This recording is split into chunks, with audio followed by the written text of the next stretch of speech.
Hey guys, this is Sonu Alawat और आज की इस वीडियो में हम बात करेंगे एसएससी एमटीएस हवलदार रिक्रूटमेंट के बारे में। काफी लोगों की डिमांड्स भी आ रही थी कि भैया एसएससी एमटीएस हवलदार वैकेंसी के रिगार्डिंग एक फुल डिटेल वीडियो लेकर आइए।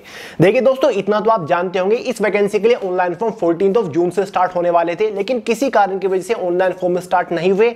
लेकिन फ्रेंड्स, वैकेंसी आपकी कभी भी आ सकती है, आने को आज आ जाए, 2 दिन बाद आ जाए। एसएससी इसको ऑफिशियल नोटिफिकेशन कभी भी जारी कर सकता है। बस आप प्रिपरेशन के ऊपर फोकस करिए और जैसे ही ऑनलाइन फॉर्म स्टार्ट होती है मैं आपको इन्फॉर्म कर ही दूंगा।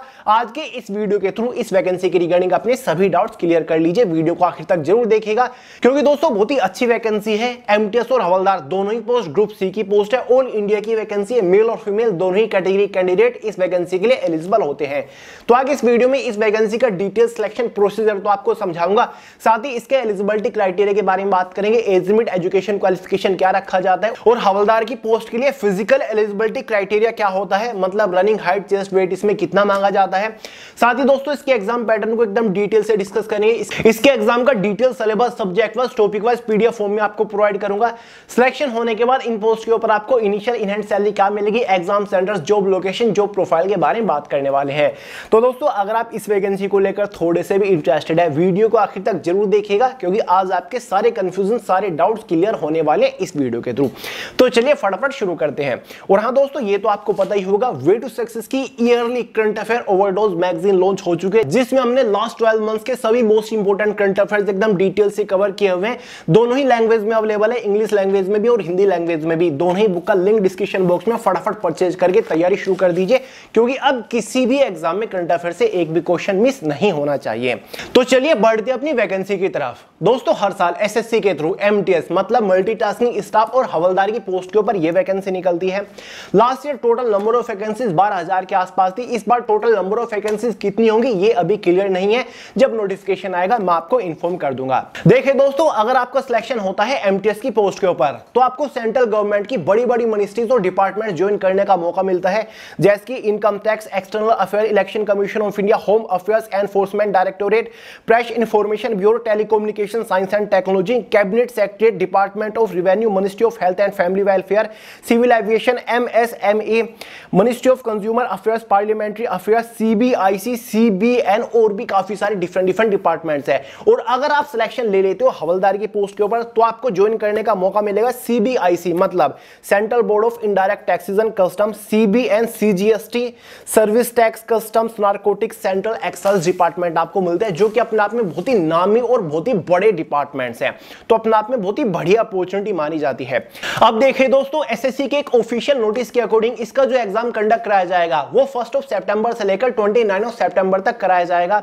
और जैसे कि आपको बता ही चुका हूं, इसके लिए ऑनलाइन फॉर्म आजकल में कभी भी स्टार्ट हो सकते हैं। जैसे ही कोई जानकारी निकल के आती है मैं आपको तुरंत इन्फॉर्म कर दूंगा, इसलिए चैनल के ऊपर बने रहिए।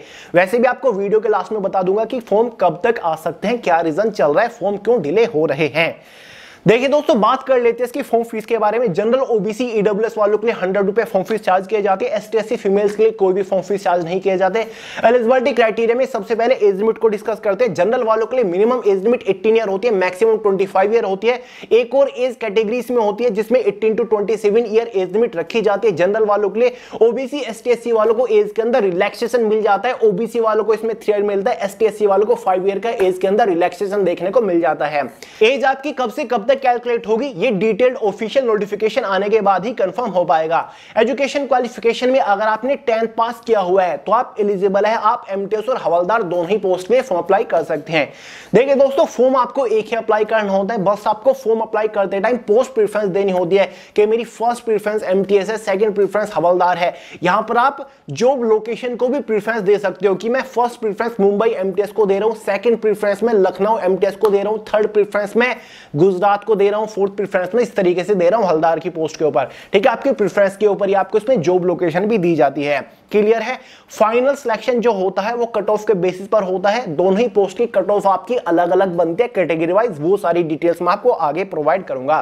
अब फाइनली बात कर लेते हैं इसके सिलेक्शन प्रोसीजर के बारे में, यानी कि जब आप इस वैकेंसी के लिए फॉर्म अप्लाई कर दोगे तो फाइनल सिलेक्शन लेने तक आपको किस किस स्टेज से होकर गुजरना पड़ेगा। दोस्तों, जो एसएससी एमटीएस की पोस्ट है इसका सिलेक्शन प्रोसीजर एक ही स्टेज में खत्म हो जाता जाता है, इसमें आपका एक ऑनलाइन एग्जाम कंडक्ट कराया जाता है। लेकिन जो हवलदार की पोस्ट है इसका सिलेक्शन प्रोसीजर 2 स्टेजेस के ऊपर टिका हुआ है, जिसमें एक तो आपका कॉमन एग्जाम कंडक्ट कराए जाते हैं एमटीएस के साथ ही, और सेकंड स्टेज में आपका फिजिकल भी होता है। उसके बारे में आपको सारी जानकारी देने वाला हूं।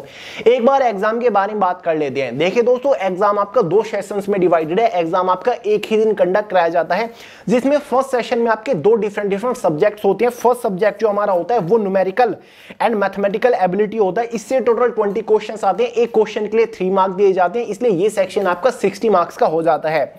सेशन फर्स्ट में दूसरा सब्जेक्ट हमारा reasoning ability and problem solving होता है। इससे भी टोटल 20 क्वेश्चन आएंगे, 60 मार्क्स का ये सब्जेक्ट हमारा रहने वाला है।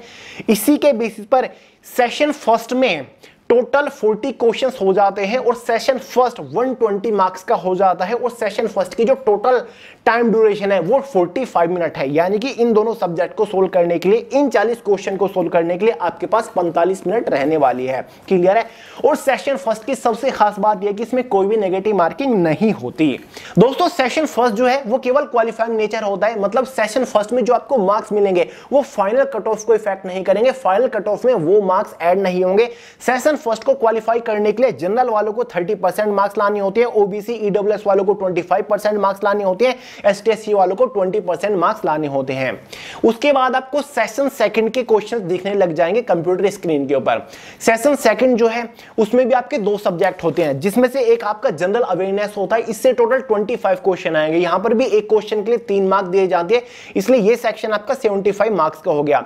सेशन सेकंड में दूसरा सब्जेक्ट हमारा होता है इंग्लिश लैंग्वेज एंड कॉम्प्रिहेंशन। इससे भी 25 क्वेश्चन आएंगे, इसलिए ये सब्जेक्ट हमारा 75 मार्क्स का हो जाता है। इसी के बेसिस पर सेशन सेकंड में दोनों सब्जेक्ट को मिलाकर टोटल क्वेश्चंस हो जाते हैं 50, और टोटल मार्किंग हो जाती है सेशन सेकंड की 150 यानी कि 150। और जो सेशन सेकंड की टोटल टाइम ड्यूरेशन है वो 45 मिनट्स यानी कि 45 मिनट्स ही है।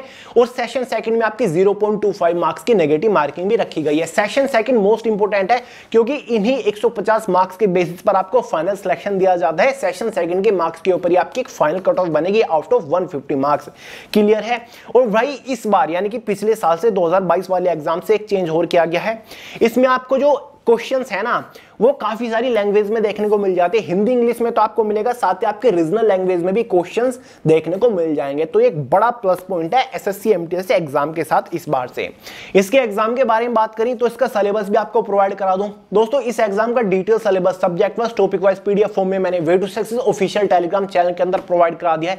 वहां से आप इजिली पीडीएफ फॉर्मेट में डाउनलोड करके पूरे सिलेबस को समझ सकते हैं कि किस सब्जेक्ट के अंदर से कौन से टॉपिक के ऊपर आपको मोस्टली फोकस करना है। तो एक बार डिस्क्रिप्शन बॉक्स को चेकआउट जरूर कर लीजिएगा।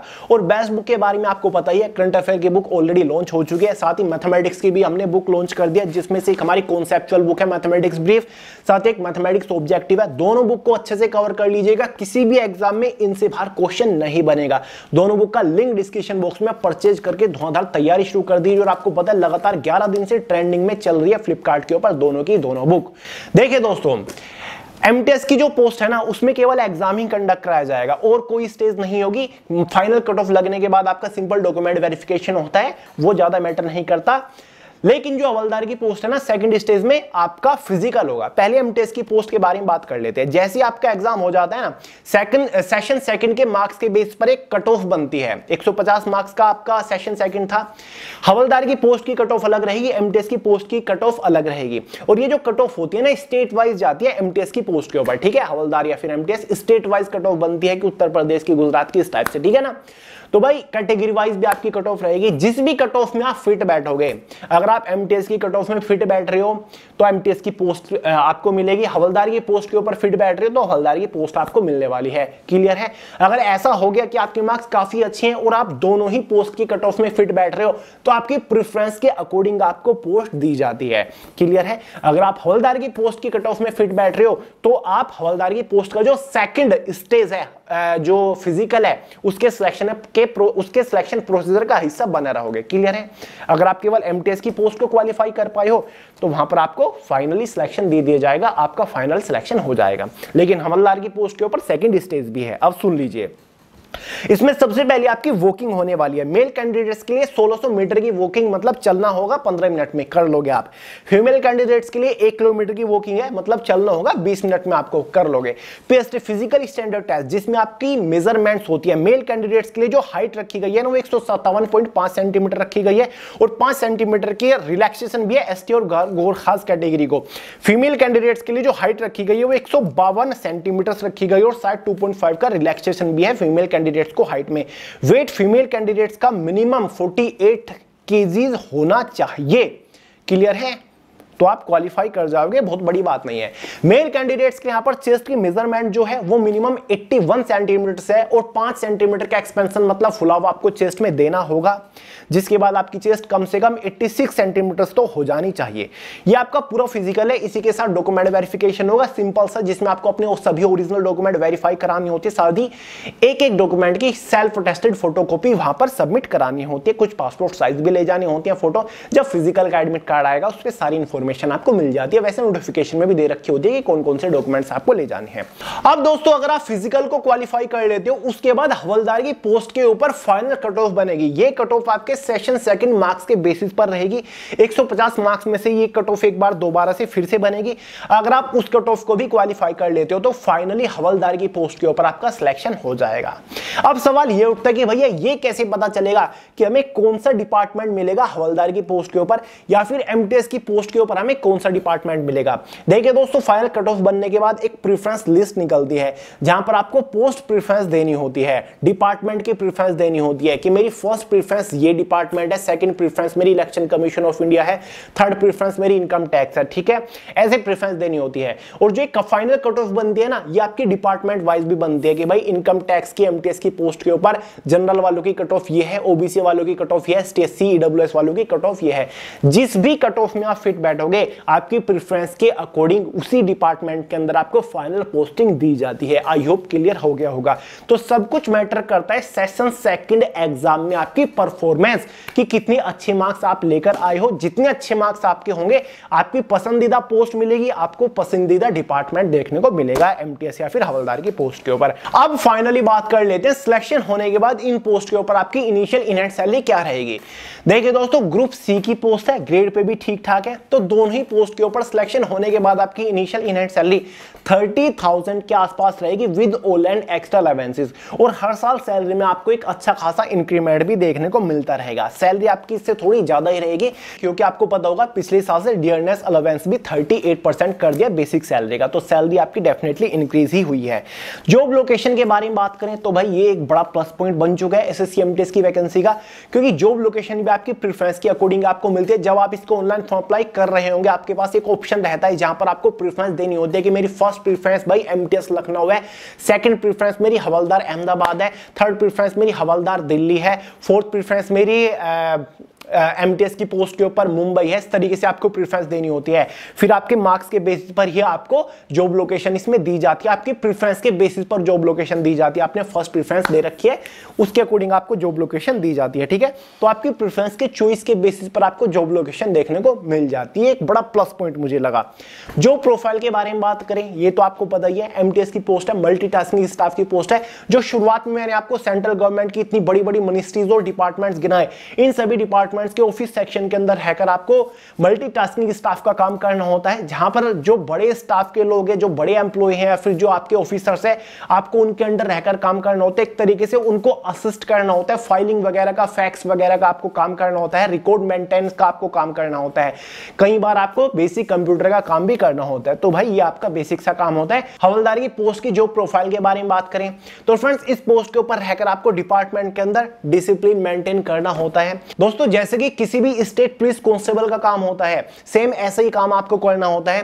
पुलिस कांस्टेबल फील्ड पे रहकर काम करता है, बाहर रहकर काम करता है, लेकिन आपको डिपार्टमेंट के अंदर रहकर काम करना पड़ता है। जैसे कि कस्टम्स हो गया, सीबीआईसी हो गया, इनके अंदर आप हवलदार का काम करोगे, उसी टाइप का काम करोगे। ठीक है, आपको प्रॉपर यूनिफॉर्म भी मिलती है डिपार्टमेंट के अकॉर्डिंग। उस डिपार्टमेंट की कैसी यूनिफॉर्म है, व्हाइट है या फिर ग्रे है, तो बढ़िया काम होता है। सर्च कर लीजिएगा, आपको मिल जाएगा क्या क्या वर्क प्रोफाइल होती है हवलदार की पोस्ट के ऊपर। एग्जाम सेंटर्स के बारे में बात करें तो दोस्तों एग्जाम सेंटर का कोई भी बड़ा इशू नहीं है। जब आप इसको ऑनलाइन फॉर्म अप्लाई कर रहे होंगे आपको एक ऑप्शन मिलेगा जहां पर आप अपनी चॉइस के अकॉर्डिंग किन्हीं 3 एग्जाम सिटीज को प्रेफरेंस दे सकते हो। तो एग्जाम सेंटर का बड़ा इशू नहीं है। तो चलिए अब बात कर लेते हैं कि इस वैकेंसी के लिए ऑनलाइन फॉर्म कब निकल सकते हैं। देखिए दोस्तों, वैसे तो ऑफिशियल एग्जाम कैलेंडर के अकॉर्डिंग 14 जून को यह वैकेंसी आने वाली थी, लेकिन किसी कारण की वजह से नहीं आई। और जैसे कि मैं आपको उसी दिन से बोलता हुआ आ रहा हूं कि वैकेंसी कभी भी आ सकती है। वैकेंसी परमानेंटली पोस्टपोन नहीं हुई है, परमानेंटली कैंसिल नहीं हुई है, ये केवल टेम्परेरी डिले है, क्योंकि अभी तक एसएससी ने कोई नोटिस नहीं डाला। अगर कोई लॉन्ग डिले होता या फिर वैकेंसी को पोस्टपोन किया जाता तो एसएससी एक शॉर्ट नोटिस डाल के इन्फॉर्म कर देता। तो वैकेंसी टेम्परेरी डिले है, आने को आज आ जाए, कल आ जाए, 2 दिन बाद आ जाए, अगले हफ्ते आ जाए, अगले महीने आ जाए, वैकेंसी आएगी जरूर, गारंटीडली वैकेंसी आएगी। बस थोड़ा सा डिले है, तो आप थोड़ा पेशेंस रखिए और प्रिपरेशन के ऊपर फोकस करिए, वैकेंसी आपकी गारंटीडली आएगी। कभी भी आ सकती है, अभी कोई भी ऑफिशियल अपडेट एसएससी ने नहीं डाला। जैसे कोई अपडेट आता है मैं आपको तुरंत चैनल के ऊपर इन्फॉर्म कर दूंगा। बस आप फोकस के साथ प्रिपरेशन करते रहिए। तो चलिए दोस्तों, इस वीडियो में इतना ही रखते हैं। उम्मीद करता हूं आपके सभी डाउट्स क्लियर हो चुके होंगे। अगर फिर भी कोई क्वेश्चन आ रहा है कमेंट करके पूछ लीजिएगा, कमेंट का आंसर करने की पूरी कोशिश करूंगा। वैसे आपको सोनू अलाउद्दीन के नाम से इंस्टाग्राम के ऊपर भी मिल जाऊंगा। तो चलिए, वीडियो पसंद है तो लाइक करेगा, दोस्तों का शेयर करेगा, चैनल को सब्सक्राइब करना मत भूलिएगा। मिलते हैं अगली वीडियो में बहुत ही जल्द, तब तक के लिए जय हिंद।